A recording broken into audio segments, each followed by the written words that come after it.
Quand on considère des matrices carrées de même format et inversibles, leur produit est également inversible puisque l'on peut facilement construire pour lui un inverse qui est alors le produit des inverses mais en effectuant le produit dans l'autre sens. On a donc que si on effectue le produit de matrices carrées inversibles, on obtient une matrice carrée inversible. Et quand on aura des connaissances plus approfondies en algèbre linéaire, on montrera même qu'un produit de matrices carrées est inversible si et seulement si chacune des matrices l'est. Voyons maintenant la notion de matrice équivalente qui est une notion intéressante quand on souhaite étudier l'inversibilité d'une matrice carrée.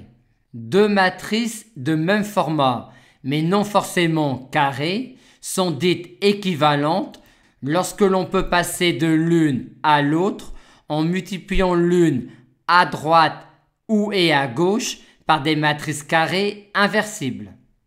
Et pourquoi cette notion-là est-elle intéressante quand on s'intéresse à l'inversibilité d'une matrice carrée? Car quand deux matrices carrées de même format sont équivalentes, l'une est inversible si et seulement si l'autre l'est. En effet, si A est inversible, B est alors inversible comme produit de matrices inversibles, et inversement, si B est inversible, il en est de même pour A, car on peut alors écrire A sous la forme P1, P, Q1, où P1 et Q1 sont des matrices inversibles. On retiendra donc que multiplier une matrice carrée A à droite ou à gauche par une matrice carrée inversible ne modifie pas le caractère inversible ou non de A.